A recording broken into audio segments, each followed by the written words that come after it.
500% about it, but it's a long time after the act took place. Venezuela দখল নেয়ার পর প্রথমবারের মতো সে দেশের তেল বিক্রি করেছে যুক্তরাষ্ট্র। এই বিক্রিতে যুক্তরাষ্ট্রের আয় হয়েছে প্রায় $500 মিলিয়ন। একটি প্রশাসনিক সূত্র বিষয়টি নিশ্চিত করেছে। সরকারি কর্মকর্তারা জানিয়েছেন আরও তেল বিক্রির সম্ভাবনা রয়েছে। বৃহস্পতিবার 15 জানুয়ারি CNN-এর এক প্রতিবেদনে এ তথ্য জানানো হয়।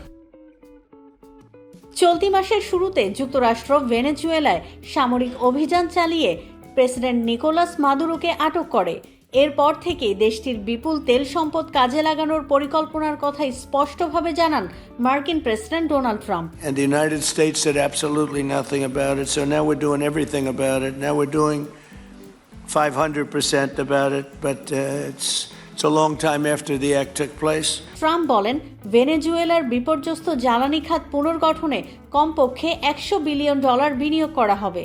তবে এই বিনিয়োগের অঙ্ক কিভাবে নির্ধারণ করা হয়েছে সে বিষয়ে বিস্তারিত কিছু জানাননি তিনি। তবে ভেনেজুয়েলার তেল খাত ঘিরে ট্রাম্প প্রশাসনের পরিকল্পনা নিয়ে যুক্তরাষ্ট্রের জ্বালানি খাতের শীর্ষ নির্বাহীদের মধ্যে সংশয় দেখা দিয়েছে। শুক্রবার হোয়াইট হাউসে আয়োজিত এক বৈঠকে ভেনেজুয়েলায় বিনিয়োগের ঝুঁকি ও প্রতিবন্ধকতার কথা তুলে ধরেন তারা। আরও কয়েকটি তেল কোম্পানি বিনিয়োগে অনীহা দেখায়। দীর্ঘ আলোচনার পরও ট্রাম্প প্রশাসন কোনো বড় শিল্প প্রতিষ্ঠানের কাছ থেকে $1 বিলিয়ন বিনিয়োগের নিশ্চয়তা পায়নি। এদিকে আন্তর্জাতিক বাজারে কানাডা সহ অন্যান্য দেশের তেলের তুলনায় কম দামে ব্যবসায়ীদের কাছে ভেনেজুয়েলার অপরিশোধিত তেল বিক্রির প্রস্তাব করা হচ্ছে বলে জানা গেছে।